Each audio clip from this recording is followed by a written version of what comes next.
I'm so excited about this episode we have this week. And I've got Jocelyn Pepe with me. She is the author of Claim Your Brain, a practical guide to true mental health, a book for those who may be quietly holding it all together while quietly falling apart.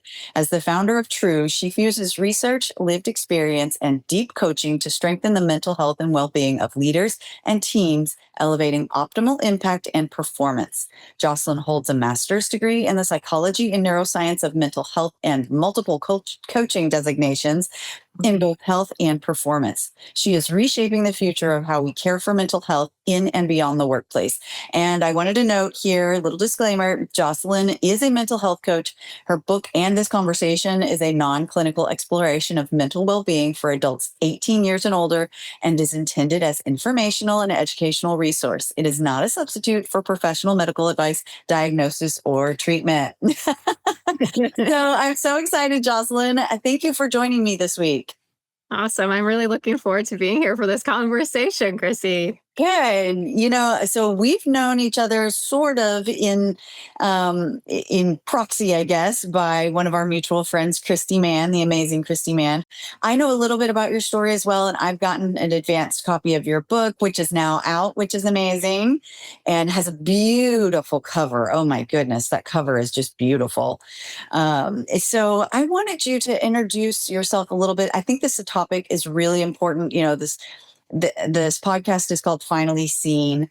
And I feel like that's part of what your book and your work actually helps people do is feel finally seen and not feel broken and whatnot. So please tell us a little bit about yourself and how you got into this line of work. Yeah, thanks, Chrissy. So I'm Jocelyn Pepe. I got into this work, let's say a decade ago. So I started on my second career about a decade ago when I was going through a difficult life situation and a really difficult divorce. And it was the beginning of what I always knew I was meant to be doing in my career. So my first career was a little bit different. I was in fashion, and it was really the people that interested me the most, less of the product.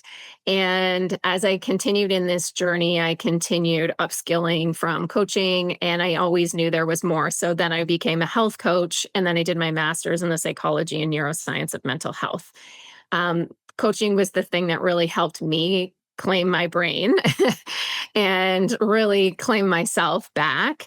And so that's kind of like the journey that I have been on. And I have professionally been working in this space for a decade now, and leveraging all of the tools and skills that I have been acquiring over that time. And then I put it all in one place inside the book because I felt like I was finding my way in the dark, navigating difficult situations.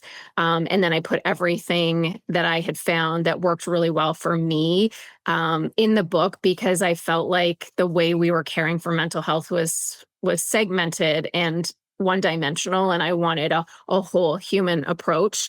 And then I brought in the brain piece as well because I had an accident. So we'll probably get into that, I'm sure. But that's a little bit about me and about my journey. That's awesome. Yes, you're right. I know that a lot of us do need additional help. And sure, there are people talking about, mental health and well-being and whatnot. But I love when people like you put your spin on it and your whole rounded take on it, because sometimes you just need to hear it in the right way from somebody different and it just clicks all of a sudden. And I know your company is called TrU, a TR with a capital U. Where did that come from? Yeah, that's a great question. There's a lot of meaning actually behind that. So, and the way it's written as well. So, the capital T and the capital U, two means you in multiple different languages. Ah. And I have Italian heritage, so I really wanted to honor and acknowledge that in the name. And then, of course, the capital U is all about you. It starts within us. So the healing journey starts within, and our relationship to ourself is the most important relationship because that manifests in all the different relationships that we have. Yeah. So, yeah. And so it's really about being true to you. Got it. I love it. I love it. And I know you focus a lot on women's well-being specifically. I guess what is it about right now that you're thinking it's critical to address the emotional, physical, social, spiritual aspects of well-being, like right now? Oh, yeah. That's kind of a loaded question. Yeah. Okay. So let's see where I go with it. Um, okay. And are you asking from a women's perspective? From yours, just Yeah. why the book right now, that sort of thing. Okay. So my story is the story of a daughter and of a mother. And so that's why I focus a lot on working with women, but I also do work with men because, as you can imagine, as a daughter and as a mother, there's men involved in that equation. And we all have a ripple effect on each other's mental health. Yes. And so that's why it begins within. If everybody is reclaiming their own healthy state, then we're having more of a positive ripple effect outwards. So that kind of lays the groundwork for the model that I created because beginning within, I was exercising every day and eating really healthy. And that's what people feel like is healthy. But the truth of the matter is, health is in all of the five elements that's in our model, which has social well being in the middle, and then physical, mental, and emotional around it. And then the spiritual is the giant hug around the whole model, and it's all encompassing in everything that we do. So I really wanted to bring the work from my master's in neuroscience and psychology in psychiatry. It was a multidisciplinary program. And I wanted to bring that knowledge with the health coaching and more of the holistic living that I had and put it into this place that bridged science and soul, merged East and West, because I feel like that is where we need to continue to move forward because what we're doing right now is not working.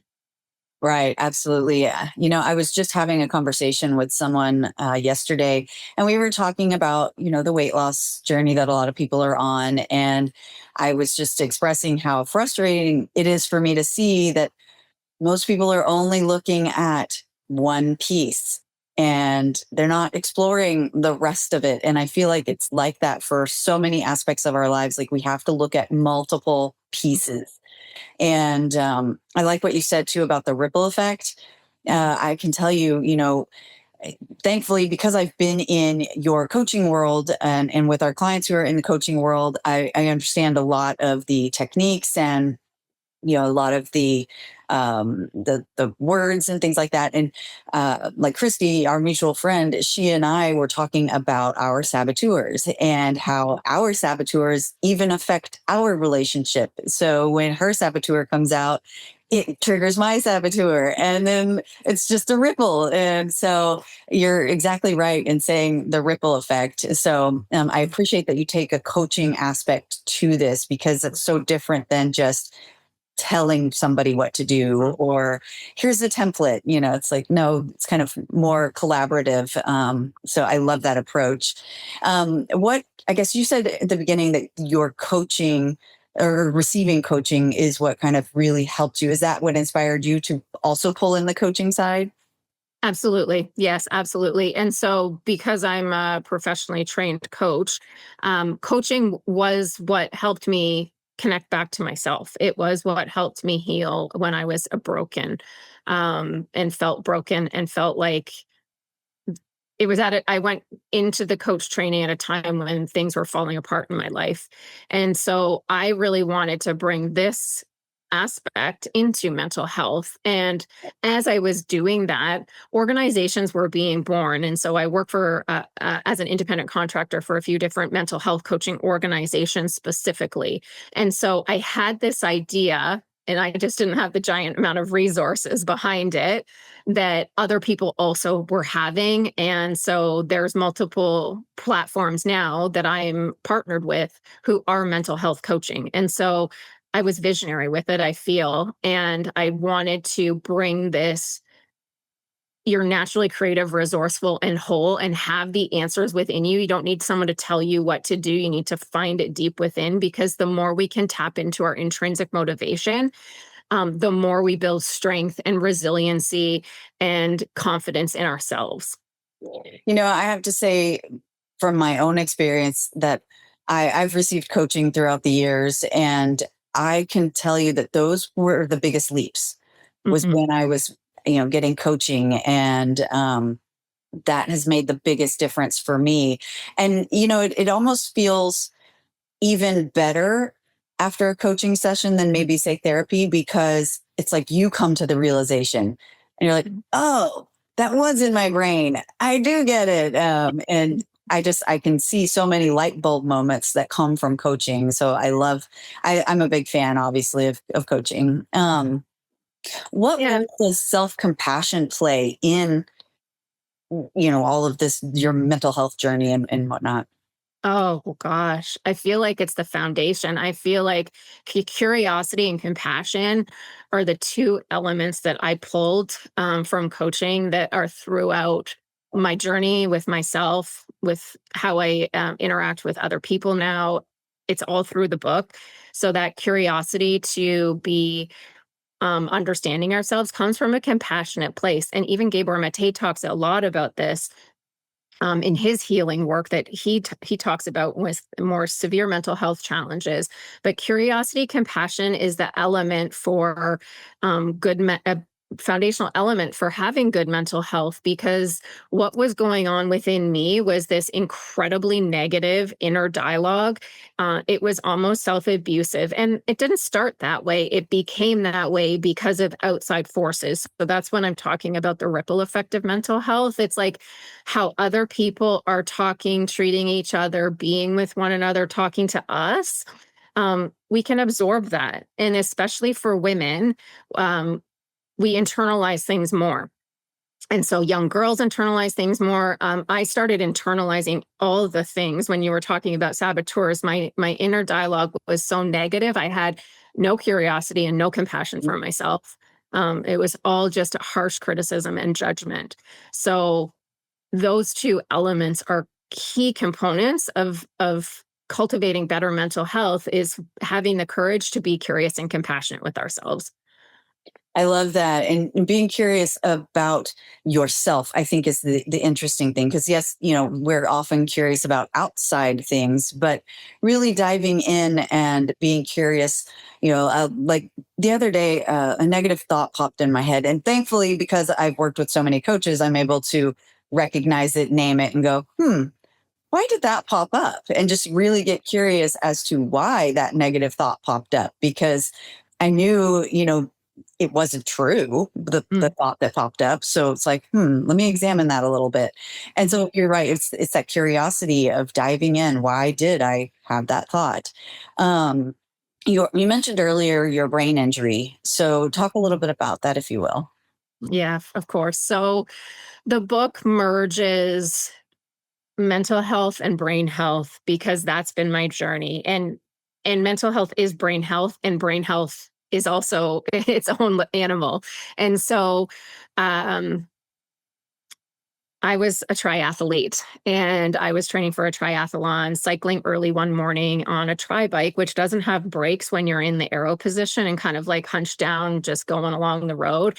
And I needed to stop for something quickly, and I blacked out. So my hands were in the arrow position. I knew that I needed to stop, but my brain was like, "Oh my goodness, you're not going to be able to stop quick enough or you're going to crash." And my brain completely shut down.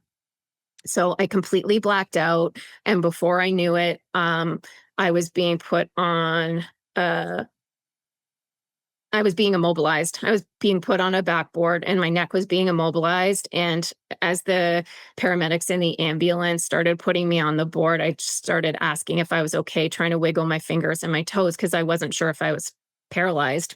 Wow. I don't remember a thing. I remember, oh my goodness, I'm going to crash. And I remember being put on a stretcher, immobilized. Um, I went headfirst into the side of the road. I lost my teeth. My jaw wouldn't open. Um, I had a massive swelling on the side of my face. And so I went into the hospital. I had MRIs. I've been on an incredible journey since then. I have never been the same. I suffer pretty significant concussive syndrome. And so the reason that I incorporated this brain piece into the book was because I then had to go on a diligent journey at a point in time when I felt like I had gotten control of my mental health. Then I had to go on this next level diligent journey of my brain health. And actually, my master's was on the was on neuroinflammation and stress. And so I learned a lot about neuroinflammation in the brain, which is brain inflammation. And that would have been what I was experiencing from just cortisol from living in stressful situations, but then in the accident with my brain as well. So I went on a diligent journey because everything was impacting me. Yeah. And so I started researching more about the brain and the sleep that I needed, the supplements that I was now going to need to take. I wasn't drinking much alcohol, but then I completely stopped because I couldn't handle any amount of alcohol, and the level of sensitivity in your brain post brain injury, most humans just blow through what our brain is telling us or what our brain needs, but I couldn't blow through anything anymore. I needed to sleep diligently. I needed to eat diligently. I needed to have less stress, and I had way less capacity to work. My brain just shuts down for me now, and I suffer like really bad headaches. And I've saw multiple practitioners because what I think the brain part that got injured was the occipital cortex, which goes into your eyes, which is the nerve endings that go into my eyes. So any kind of long time on screens or strain or a lot of engagement that requires a lot of engagement with my eyes or my brain, it's a debilitating headache at the end of the day. So that's been a significant part of the journey and why I wanted to include the brain health in the book. That's fascinating. So yeah, you have to be really intentional with everything that you do. I bet that book launch, you probably had a little bit of a decompressed time after that book launch. Yeah, I'm gonna sleep for a week. That's a lot. And I mean, Yeah. what a cool story that you had all of this brain injury and yet you just put out a book. Hmm. Like, come on. That's amazing. That is so Yeah. cool. I mean, that just goes to show anyone out there who's listening, like, yes, you can write a book. Yeah, everybody has a book in them, and that's the thing. The book for me was a deeper therapeutic healing for my mental health than I thought it was going to be. I felt like I'd gone through the whole thing, but what it brought up was like the paradox of life and how two things can be true. You can have this beautiful life and supportive community, um, and what other people will be like, this is great. And you can also be suffering on the inside of that life. And so it was important for me to write this to be a model that we all have a story. And I just had to work through that paradox because part of writing the story was like I would go home and feel shame. Like I'd feel shame for, well, why did I feel so bad? But there was nothing I could do to get out of it, and nobody could get me out of it. Um, but what came through it was a greater appreciation for my everything. Yeah, I hear that a lot from authors. And I know one of the books I'm working on, it's been very cathartic for me as well, just to get it on paper. And so, even if somebody never publishes it, but I would hope that they do, just get it out on paper because that in itself feels good. Yes. And just that it reiterates too what I was saying earlier with sometimes you have to hear the same topic perhaps, but with someone else's spin on it for it to really click with you. So yes, anyone out there, you too can write a book. Yeah. Tired of overpriced energy drinks full of junk? Same. That's why I use Babello, a self-carbonating hydration packet that gives you clean energy, electrolytes, and vitamins without the crash. Just add water, shake, and sip. It's way more affordable than typical energy drinks and way better for you. Use code ChrissyBernal15 at checkout to get 15% off at drinkbabello.com. Hydration just got an upgrade. I'm curious about this because I know just from listening to you on Christy's podcast, you've talked about the woman's cycle and how that affects our I guess our everyday and work and whatnot. And now I know I read in your book, you're prepared for the next P in your life, perimenopause. And so I guess just kind of tell me about a little bit about your work that you do around that topic. Mm-hmm. So women's mental health and brain health are intricately linked, and women's hormonal health is brain health and are intricately linked because the brain is producing the hormones. And so when we think about the 3 Ps, which I've learned from various researchers and neuroscientists, whether it's Dr. Sarah McKay or Dr. Lisa Mosconi are 2 that I really follow closely. The 3 Ps, puberty, pregnancy, and perimenopause, are all times when our hormones are changing and are all very much linked with poor mental health. And so for me, puberty was a time of really challenging mental health. Pregnancy, there was postpartum that I didn't even realize because nobody really was talking about it. And then perimenopause, which I'm in, and it's super intricately linked because the estradiol is in the brain and it's decreasing, which causes stress in our body at a time when we're stressed already in our body. So there's already high stress. So that's the link. Like, you have a decreasing estrogen level, but so it's creating physiological stress in your body because something different is happening. But it's also a time when, like, there's probably a lot of caregiving happening for women in their lives, whether it's for children or parents. It's a time in life when women are really wanting to advance in their career and be leaders. And so many women are struggling with their mental health, not recognizing that it's coming from their brain, asking what's wrong with them, or they used to have it all together. I hear all these things at that age of women in perimenopause, and it's very hormonal. So what I talk about is the cycles, because we need to be aware of how we work as women. We operate on 7-day cycles. Men operate on 24-hour cycles. And so when we think about women as operating on 7-day cycles, we have to be aware of the peaks and valleys that happen in our mental health, because the hormonal health and the mental health are so linked. And we also have to be aware of how that cycle for women is aligned with the lunar cycle. And yes. in the intricately linked, how intricately linked we are to what's happening in the universe and the energetics of everything that's at play. And so when we have more self-awareness around that, we can do things differently. We can schedule life differently. We can eat foods differently and be very intentional with all of that, versus what I was doing was like plowing through all of it with this giant push energy versus asking my body what it needs today, this week, this month. I love that, because I think a lot of us do, especially our age. We grew up where hustle, you're supposed to work harder, and just go, go, go. The one who stays at the office the longest is the smartest or the best. And I think now we're learning from the younger generations that doesn't work. And they're showing us, I think they've really done a good job in kind of showing us that, hey, you don't actually have to do that.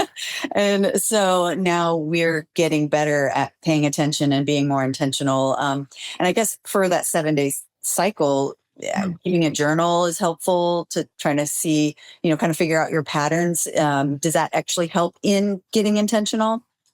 Oh, for sure. Yeah. So journaling, there's apps. Like, I've taught my daughters who are teenagers how to use apps or pay more attention, or just asking people around us to be aware so that they can help us. So if we're raising girls, it's like, how do we as parents have more conversation about, okay, you're feeling this way, or you're, tears are going. It's like, okay, so where are you at? What's happening in your cycle? And the more we can create some awareness for the younger generations, as we're talking about, I think then we're having this ripple effect of positive impact for girls. Because I recently hosted a women's mental health session, and there's young girls who don't know what menopause is. Oh, wow. We're like raising girls not to even know what their lifespan looks like. And I feel like we're doing them a disservice. So yeah, so with your question, I think, yes, journaling helps, the apps help. And if we're raising girls, let's teach them young what's actually happening so they can just have that innate self-awareness into them. I love that. And that's interesting that you say that women have a 7-day cycle and men have 24-hour cycle. That's a big difference. So yeah, they often said women are from Mars and men are from Venus, or vice versa. Yeah. But you're right too. And when you were talking about just the connection of everything, because I talk a lot about energetics, and I study energetics and the universal laws and quantum physics and all of that. And you're right, it's the universal law of oneness, or quantum entanglement. It's saying that very thing, that we're all very connected. Everything is connected. So I love that you're helping women pay attention to that, so they can, oh, I know I'm going to be kind of emotional or down this day. Maybe I shouldn't book that big presentation, or maybe I just snapped at my partner. Oh, okay, that's on me. Let me recognize that. So I think that's super interesting. And you mentioned caregiving as well. Yeah. What's a piece of advice you have for caregivers? Because I know a lot of us are caregiving and working. That's a lot to juggle. Ask for help. This is the part where I feel like we get in our own way. It's like, we're a community. How can we start operating more as a community? How can we be more of a tribe? How can we be more of a neighborhood? It takes a village to raise a child. And how can we be more of a village for one another, where we all have a role? I actually met with a woman who started this caregiving app.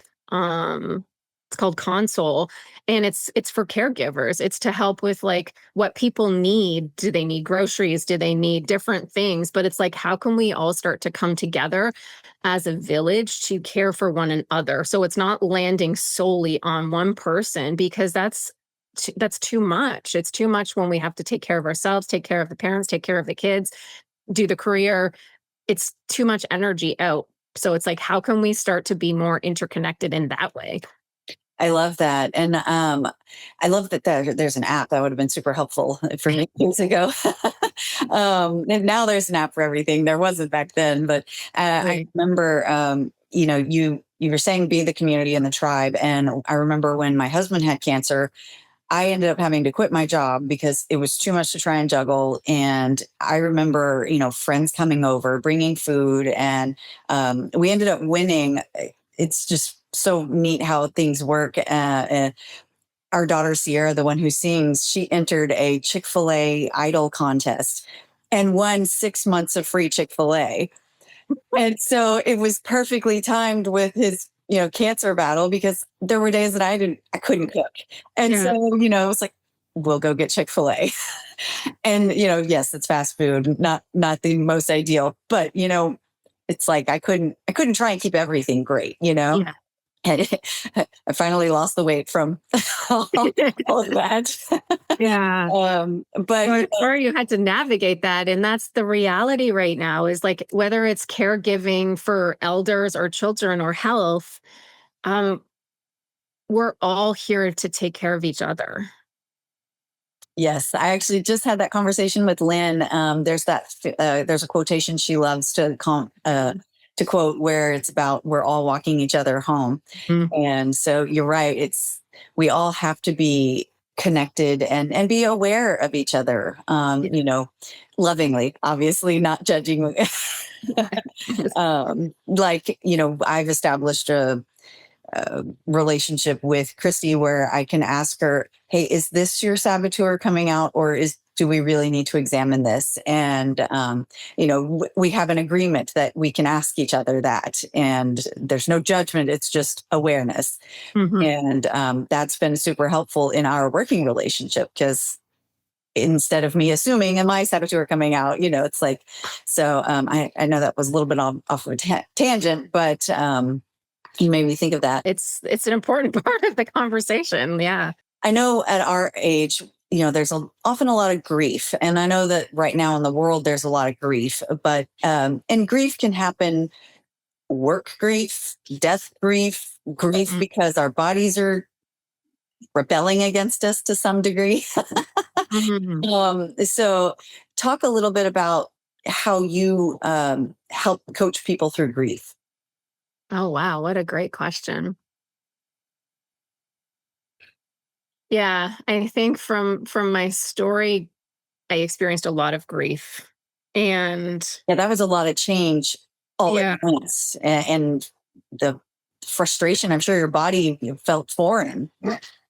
yeah, so there was a lot of grief from each part, each element of the story. And I think that's where the deep depression came in, because it was like so much grief of what and I think this is where I'll go, how I coach people through it, because it's tapping into the things that we can control, and the spiritual element to our model around the universe has got our back, and everything has serves its purpose. And so whilst we can't always make sense of the situation, how can we go through life appreciating what we had, whether it's the grief of a human beings, whether they are dead or just gone out of our lives. It's like, okay, so how can we appreciate what that chapter brought us, what that person brought us? So really tuning into that a level of appreciation and gratefulness for what that brought us. And then for experiences, it's like appreciation for what we got from, challenging times. I appreciate my entire journey at this point because I was able to turn my pain into a purpose and have a positive ripple effect in the world. At the time, it didn't feel like I wanted to appreciate any part of it. I was kind of resentful that I had so many challenges. And we can choose to live in why me, or we can choose to live in, of course, me. Mm. I'm the person. I'm the person that's, meant to go through this journey. I'm the person that has to have all these hard lessons. And if we just ask, going back to that compassion and curiosity element, both of those in navigating grief, I always bring that back into those grief coaching conversations, because it's like, how can we allow ourselves to feel the feelings? So there's a significant emotional somatic element to it, allowing ourselves to feel the feelings that we have with mindful presence, to just accept, okay, I feel sad. And I feel like a deep sadness, or wow, I feel angry. Like for me, anger was such an uncomfortable emotion because Mm. I distanced myself entirely from feeling it. Yeah. Yeah. And then um so there's the emotional element. I guess it goes through the model really when I'm talking about Yeah. grief, because it's like the compassion and curiosity for self, the acknowledgement and the gratitude for self and another. So that's the social, because the social is our relationship with others. And then it's how we narrate through grief. Like, what's the inner dialogue around grief? What's the emotion? What's the feeling that we have inside of our bodies? And how do we work through that somatically? The physical part, ways to work through grief is, moving, processing. And then the spiritual is the giant hug. And that's where we can go into more of like, what's the purpose? What's the message? What's the learning? What's the universe want for me? I love that. And I want you to go a little bit further into the word somatic, because I know a lot of times, we see somatic yoga and people hear that, but they don't necessarily know what somatic means. Mhm. So my interpretation of it and the way that I use it with clients, and it's in the book too, is taking people on a feeling journey versus a cerebral journey. So neck down versus neck up. Um, because we can talk about compassion and curiosity. And the question I always get is, what does that even mean? Like, how do you do that? And so I take people on a somatic journey to feel it in their bodies. And so to really embody, like, what would it feel like to be more curious, with a small child or a baby? How do you feel in your body when you're like nurturing a baby? How do you feel in your body when you're more curious with a friend? And then how do you feel in your body when you're like super judgmental and harsh on yourself? So going more deep into the feelings, because our nervous system stores the traumas. And when we can take a moment and ask, okay, so where are you feeling that? What are you noticing? What color do you give it? People can then really get connected. And so somatically, to places where I was holding a lot of the loss of power was in my throat chakra and in my root chakra, the power and the voice. So checking in there with people and individuals on those energetic centers can really get people more somatically connected to, can they even hear their intuition, or are they eating so poorly that their gut microbiome is not healthy and then their intuition is clouded? Because then if your intuition is clouded, you could be experiencing brain fog and things like that. So there's so many elements to the somatic piece. So hopefully that helped. No, it absolutely did. And I've been on a big, with my own health journey, Yeah. and this talking about weird kind of grief, with all my new food allergies. I'm not even gonna lie. My husband brought home a pizza not long ago, and I just started crying because I couldn't have pizza. Yeah. Well, that was dumb to cry. And then I was like, you know what? It's actually, it's okay. I was sad that I couldn't eat pizza. It is frustrating sometimes that my diet is so limited now, but I also am thankful for it because it brought me on a journey to noticing the somatic things, my nervous system. And the key to keeping all my flares down is the nervous system. Mm-hmm. And so I have to pay attention, if somebody says something, okay, how am I feeling from that? How am I processing what they just said? Is it good or bad? And it's making me use my intuition even more as well, because I can go, oh, my body just felt something from that. What is that? Is that a red flag or is that good? So I really am fascinated by the somatic side of things and how we can really pay attention, and it will guide us and keep us from, harm or making bad choices, or really help us understand if we are grieving something. So I love that you explained that a little bit more. Do you have particular exercises that you like people to start with when they're trying to explore that? Particular exercises when they're trying to explore grief, or like somatics? Just somatic. Like, do you just want them to just be still first, or? So I usually take people through a guided visualization throughout their body. And so just noticing your feet on the ground, like noticing you're rooted all the way up. And where do you notice like tension? So, okay, so you're going up through your body, you're going up through your system, you're up into your belly. And I always have people stop at their gut, because we have so much data that comes from our gut.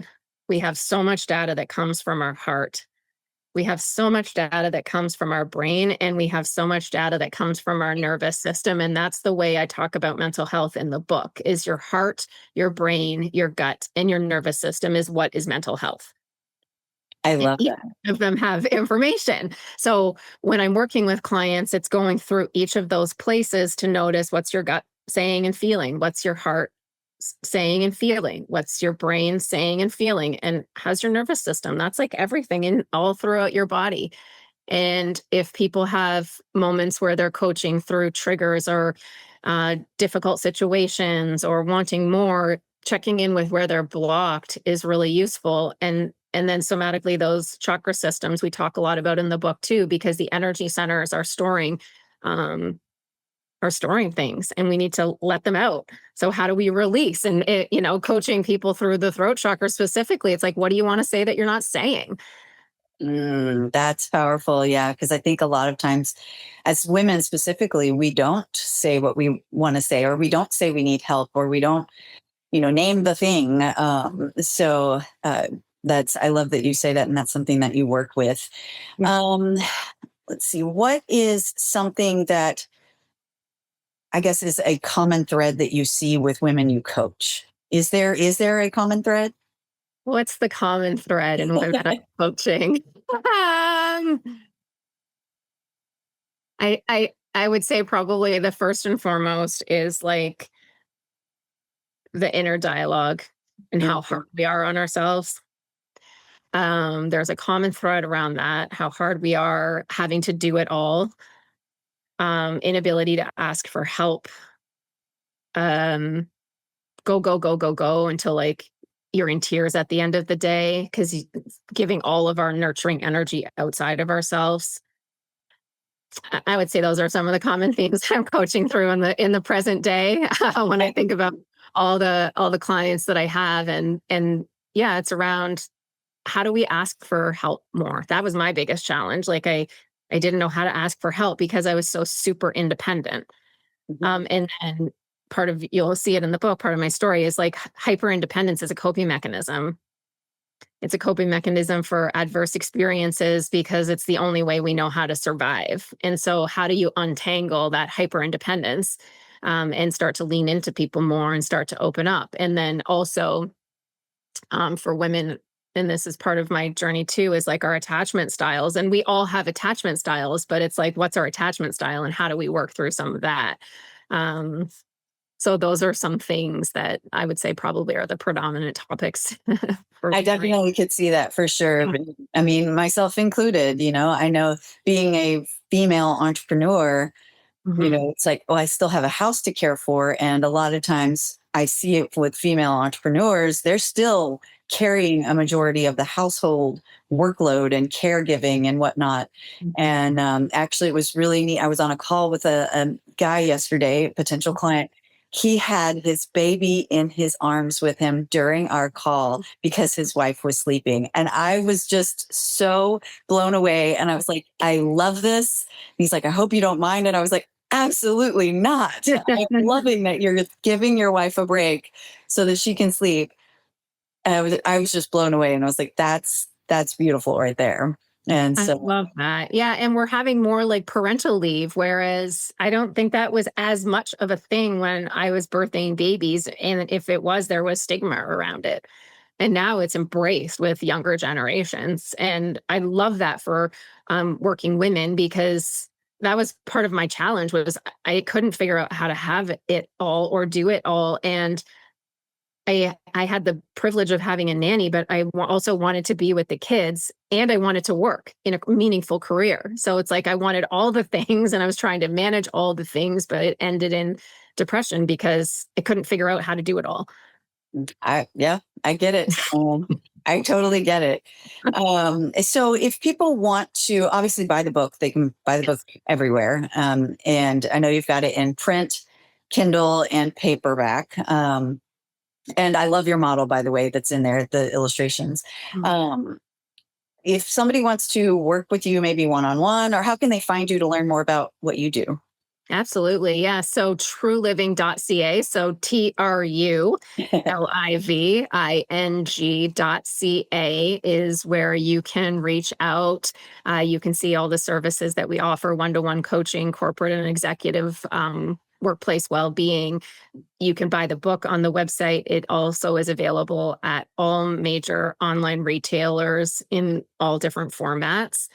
And yeah, those are the ways in which you can find me and connect further.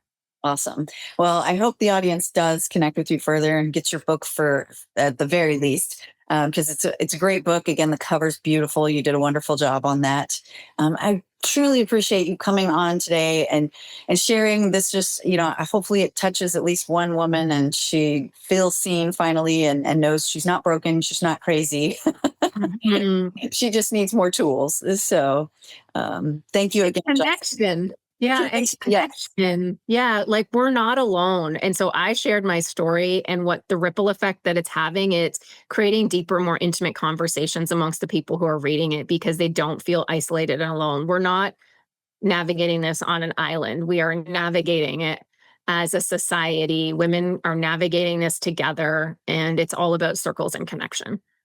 100%. That was like the golden nugget right there. Well, thank you so much, Jocelyn. And I will talk to you later.